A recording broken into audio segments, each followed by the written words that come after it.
कक्षा 10वीं के हिंदी शिक्षण में आप सभी का स्वागत है। आज हम हमारे काव्य खंड के पाठ 3 सेनापति जी, जिनका ऋतु वर्णन के नाम से हमारे इस पाठ्यक्रम में कवित्त संकलित हैं। कल हमने जो हमारा प्रथम कवित्त था इसका भावार्थ व्याख्या के रूप में समझा। आज मैं आपको जो हमारा दूसरा कवित्त है इसके कठिन शब्दों के अर्थ और इसके एक भाग का भावार्थ। एक भाग इसलिए मैंने बोला क्योंकि इस दूसरे कवित्त में श्लेष अलंकार का प्रयोग किया गया है और एक ही कवित्त में एक प्रकार के ही शब्दों से 2 प्रकार की ऋतुओं का वर्णन किया है। उसे श्लेष अलंकार कहते हैं, जिसमें एक शब्द को अनेक अर्थों में प्रस्तुत किया जाए काव्य में, वहाँ श्लेष अलंकार होता है। तो आज हम आपको इनके जो अर्थ बता रहे हैं वो पहले ग्रीष्म ऋतु के संबंध में आपको मैं इनके अर्थ बता रहा हूँ और ग्रीष्म ऋतु का ही हम इसको पढ़ रहे हैं। कल आपको वर्षा ऋतु के अर्थ बताऊँगा और वर्षा ऋतु के रूप में इसका भावार्थ हम समझेंगे। तो कुछ शब्द कॉमन हैं, उनके अर्थ भी देखेंगे। सबसे पहला शब्द है क्षिति। क्षिति का अर्थ होता है धरती। फिर है अंबर। अंबर यानी आकाश। जले है। अब जले है तो ग्रीष्म ऋतु में तो इसका अर्थ हम लेंगे जलना, अत्यधिक गर्मी से। चारी यानी चार। छोर यानी किनारे। फिर है शब्द हमारा तिन। तिन का अर्थ हो गया तिनका। तरवर। तरवर यानी पेड़ या वृक्ष। हरियो। हरियो का अर्थ हो गया हरना। फिर है महाझर। महाझर का अर्थ गर्मी के ऋतु में हम लेंगे इसमें अत्यधिक ताप या अत्यधिक गर्मी। इसके बाद शब्द आता है ज्योति भादव। अब ज्योति शब्द का अर्थ एक तरह से प्रकाश होता है और ग्रीष्म के अर्थ में हम इसका अर्थ ले लेंगे गर्मी से। तो और भादव का अर्थ होता है ग्रीष्म ऋतु के अर्थ में हम लेंगे दावाग्नि यानी जंगल की आग, अत्यधिक गर्मी। फिर शब्द आता है हमारा जलद। जलद का अर्थ होता है बादल। मानो शब्द आ गया। मानो शब्द का अर्थ हो गया यहाँ पर उत्प्रेक्षा अलंकार भी सम्मिलित है। दारुण। दारुण यानी होता है कठिनाई। इसके बाद शब्द आता है हमारा तरणी।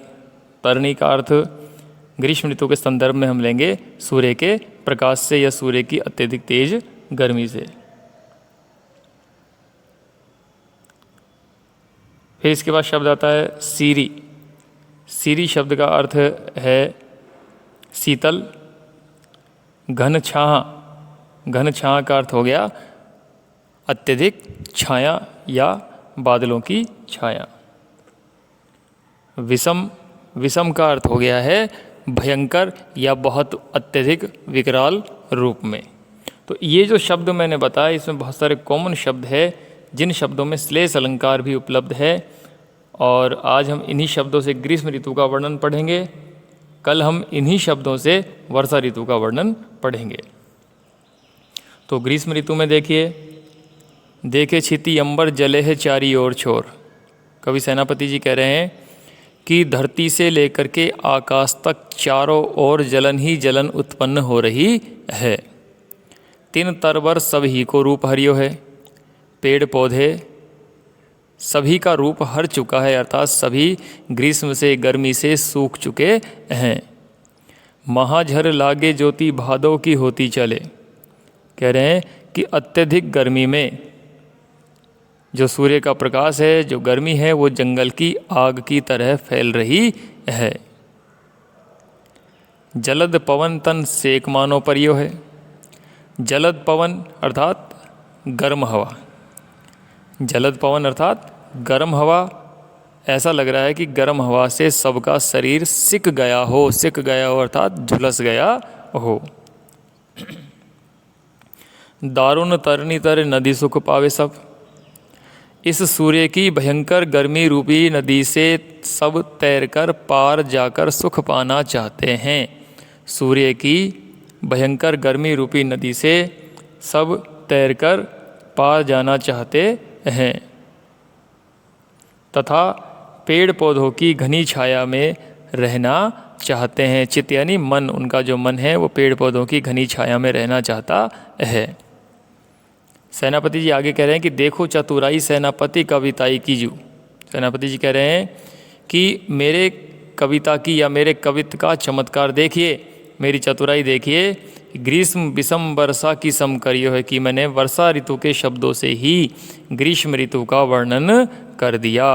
सेनापति जी कह रहे हैं कि मेरी चतुराई देखिए, मेरे कवित्व का चमत्कार देखिए, मैंने वर्षा ऋतु के शब्दों से ग्रीष्म ऋतु का वर्णन कर दिया है। तो इस तरह से जब एक ही शब्द से गर्मी और वर्षा दोनों का वर्णन हो रहा है तो वहाँ श्लेष अलंकार है। तो आज हमने श्लेष अलंकार का प्रयोग करते हुए सेनापति जी के दूसरे पद का ग्रीष्म ऋतु के संदर्भ में वर्णन पढ़ा।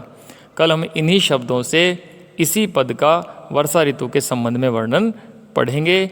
आप इस दूसरा जो पद है, दूसरा जो कवित्व है, इसको ठीक प्रकार से तैयार करें। अगर कोई समस्या हो तो आप मुझसे जानकारी कर सकते हैं। जय हिंद, जय भारत।